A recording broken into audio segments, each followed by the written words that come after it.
Hey, pest control, what's up? It's the Culture Detective here investigating your favorite albums. And today I'm going to be doing an album review on the new Post Malone album, 12 Carat Toothache.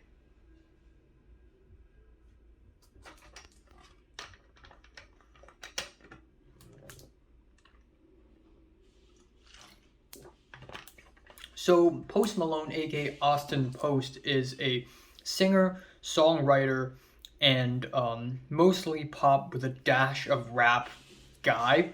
He's been releasing music for a while, and if you've been following my channel, you know that I've been following his discography quite tightly ever since Stony, which is a bit of a bore in my opinion, and the follow-up to that, Beer Bongs and Bentley, is a very impressive direction towards a poppier sound. It's catchier, it's more solid, it's more coherent, and it shows that Post Malone actually has a lot of potential.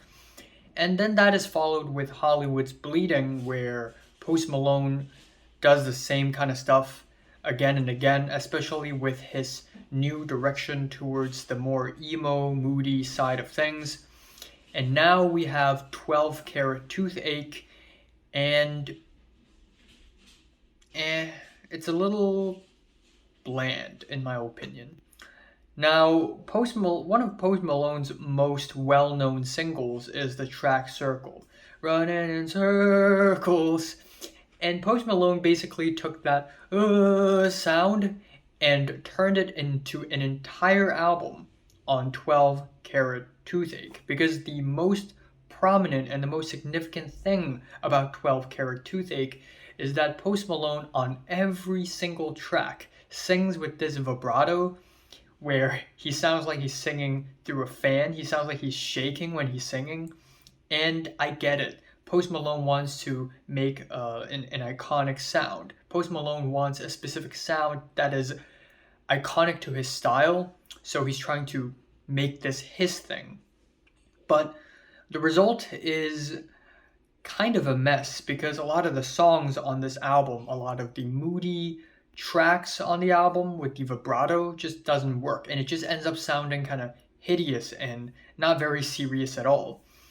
Take the album opener Reputation, where it starts off really painful and spacey. It has these dramatic pianos, and we have lyrics where Post Malone reflects on fame and alcoholism and mortality, and I really like that. But not only do we have the shaky vibrato vocals, that just doesn't add anything to the song, but also instrumentally and melodically, it's just very bland. And lyrically, it has interesting topics to cover, but it doesn't really go anywhere, so it doesn't reach any depth. And then we have the track Cooped Up, which is a really generic, spacey, club-friendly, hand-clap GenZ pop song, and Roddy Ricch's verse on this track is just kind of mediocre. Then we have Lemon Tree, where the vibrato vocals really dumbs down the track, especially given that this track is a spacey, moody track, but Post Malone tries to add a bit of a tiny dash of country flair to it, and not only in the guitars, but also in his vocals. And with the vibrato, it just sounds kind of laughable. It's kind of goofy at times.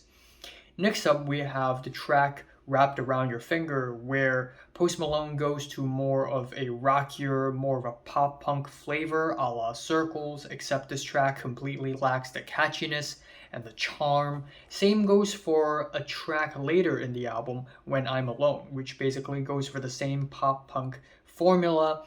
And even though it's cool to see Post Malone trying out different genres, unfortunately, I've heard bands and artists do this kind of genre like 100 times better.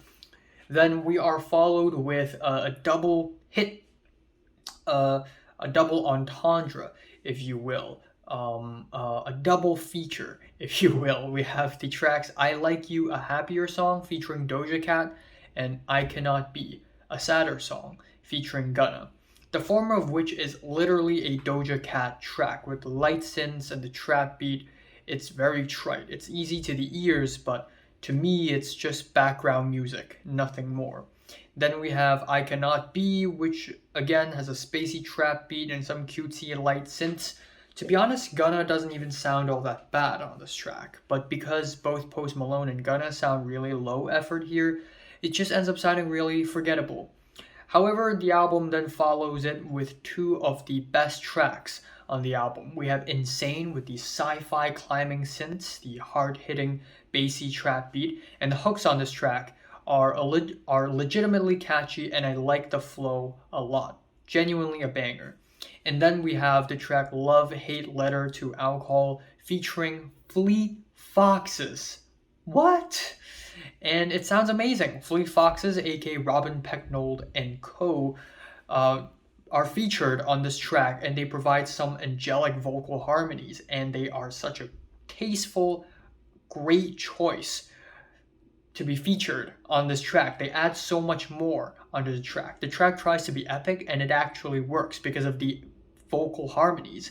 And I also like the lyrics that get personal and introspective, talking about alcoholism. And Post Malone illustrates that he has both love and hate for alcohol because of what it does.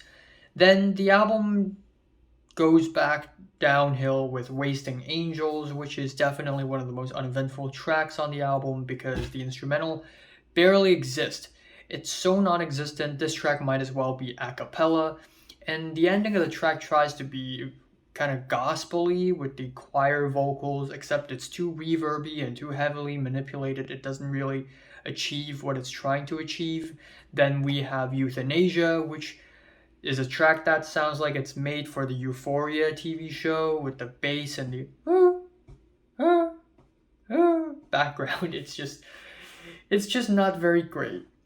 And then again, When I'm Alone, which is kind of a bland track, and then Waiting for a Miracle, another sad boy track, and it's easily the sad boyest track on the entire album. It's just so one note, it's so brief. Finally, we have One Right Now featuring The Weeknd, and it's basically a Weeknd song. It sounds like a leftover off of Dawn FM. And it doesn't have the charm, it just doesn't have anything going for it really. And finally, the album ends off on New Recording 12, January 3rd, 2020, which is a very underwhelming ending in my opinion.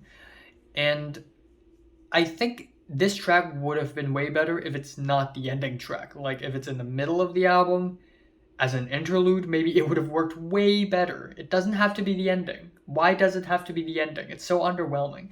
And also, given that this is some like demo random track thing, it just sounds not good. It just sounds bad. And I feel like if Post Malone really seriously record a song where it's just a guitar and him singing, it would have been 100 times better, and it would definitely stand out from the rest of the track list. So yeah, pretty underwhelming album. Probably the weakest project Post Malone has released yet. So hate me if you will. I'm sorry. I'm sorry if I offend you. If you're a huge Post Malone fan, I'm sorry to burst your bubbles. But this new Post Malone album, it's quite boring. And aside from a couple of tracks, the rest of the album is as trite and as forgettable as it can get. I'm giving the new Post Malone album 12 Carat Toothache a 3 out of 10. So hit listen to the new Post Malone album for 1 to 10 how much you rate it. Like and subscribe if you want more. And thanks for watching. I will be reviewing the new Angel Olsen album very soon.